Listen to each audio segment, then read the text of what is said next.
Hello, welcome to the TU Sports Extra podcast. I'm Patrick Prince, joined as always by beat writer Kelly Hines. We're coming at you on Wednesday, January 18th, a couple hours before Kelly will be at the Reynolds Center for a game, which we'll hopefully get into that next week. But Kelly, let's start with the staff that Kevin Wilson is assembling. You've had a chance to talk to a couple of them. What's kind of been your thoughts so far of Kevin Wilson's staff? I think it's come together really well. Now at this point, they've announced, I think, 7 hires. There are 2 additional ones that are happening but haven't been announced. I mean, they're all going to happen, but 2 guys have been basically hired. They're just, pending the background checks and all of those things. So that leaves the staff with 1 opening, and that's the wide receivers coach.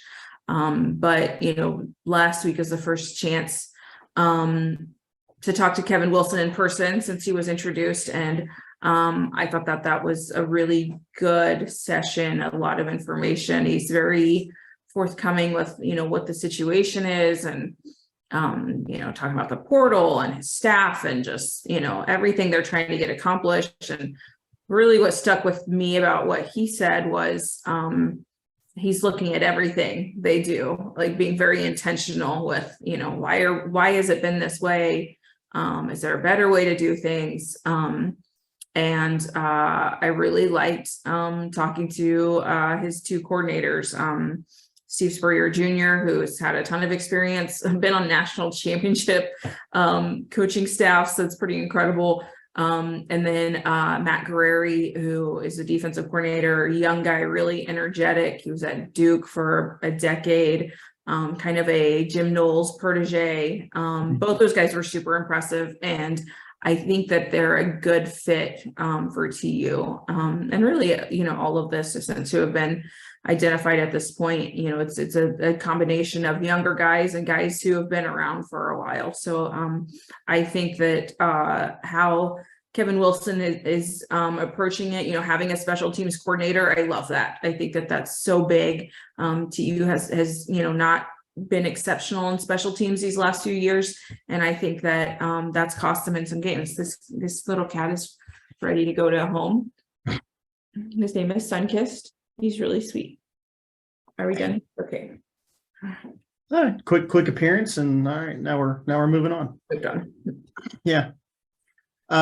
So with Kevin Wilson's offensive background, did you guys have a chance to talk about kind of how that's going to mesh with Spurrier Jr. and kind of how they'll work with the offense? Yeah, I think Steve talked more about that than Kevin did, but I think that with Steve's background of the last 6 years working with Mike Leach, it was kind of like, okay, so what is this offense going to look like? Is this going to be an air raid offense? And he was like, no, it's really not. Like, that's not what we're planning to do. He was like, we're going to use, because they had at least one tight end who was like, is this going to be a good fit for me to stay here? Steve said there'll be times when we have 2 tight ends on the field together. We're going to use a fullback. We're going to do different things. We want to run the ball. We want to be balanced. And so I don't know exactly what's going to look like. They're still trying to figure that out. And I think it kind of depends on the personnel situation, which is still, something that they're working on figuring out. But I definitely feel like you got some good pieces on offense with your personnel, but you have good pieces with your coaching staff. So I honestly am really looking forward to seeing how that comes together, really on offense and defense. Okay. Yeah. Jenny also needs a home. Oh, Jenny's cute. She's cute. Go away. Yeah. The other one seemed a little too cool for school a couple minutes ago. Jenny seemed a little more friendly, and that was just my quick take on seeing him for 2 seconds. Yeah. I have another one over here who's trying to break into the treat bag. So if you hear like crinkling in the background, yeah, that's what that is. So you've got a pretty cool series that will be in the paper tomorrow, which is Thursday. Should be online now. Why don't you kind of share a little bit about that? The first installment is on TU, and then talk a little bit about the other angles.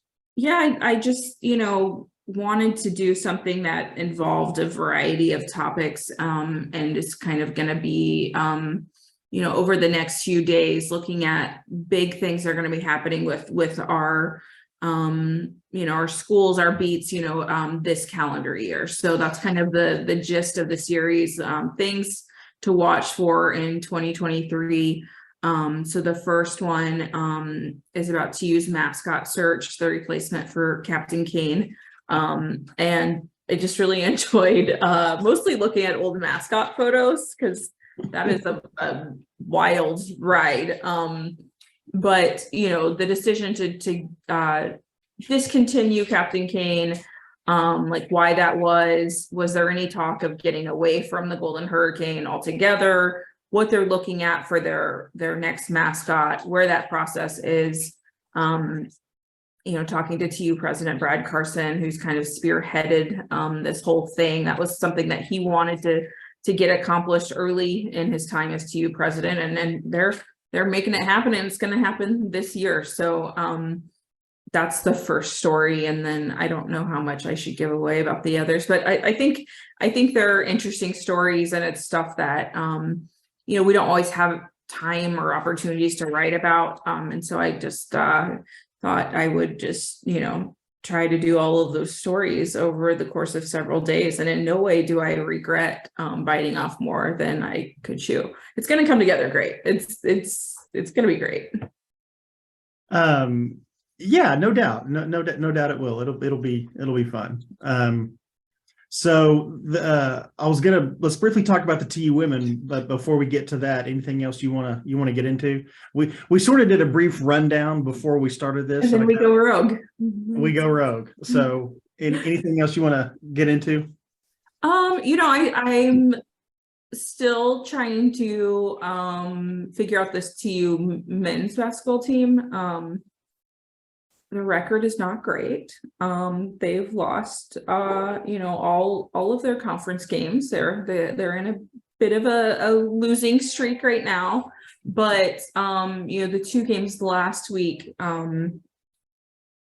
It was interesting what Eric Conkle said. We played two good halves. They just were not in the same game. Like they had like a good first half and a good second half. They just they wound up losing both those games because they didn't play a good other half. So just seeing how they're still trying to figure it out, and I know there are teams in that same situation, but when you're losing games, it's obviously there are things that you can point to, but when you're losing a lot of games, it's hard to keep the confidence level to where it needs to be so you can keep the team together so you can maybe win some games. So this game tonight against SMU is a team that's struggling also. Still managed to beat TU pretty soundly in their first meeting a couple of weeks ago, hit 14 threes in that game. And that's something that is a little uncharacteristic for them. So he's just eating this whole bag of treats over here. It's fine. But this team is interesting because I still see that fight in them, and I think there are some good pieces. I think years 2 and 3 for Eric Conkle's team, I think will look a lot different from year 1. It's just a lot of that is just the situation. I don't love the phrase "it is what it is," but it's kind of like that. It is what it is. It's his first year, and everyone knows he's had a ton of success in his career. He's a good coach.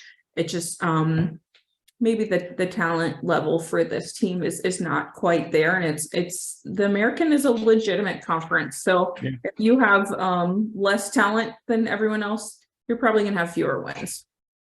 Well, and this is the kind of year we expected, right? I don't think that this is like, they weren't like picked to win the league and they're in last place. Like, I don't think that there's like a ton of panic regarding, the record and the results, because I didn't, I wasn't really plugged into the situation until very recently when I was back on the beat, but I never felt like this was going to be a postseason type team. Like it just doesn't have the makeup of that.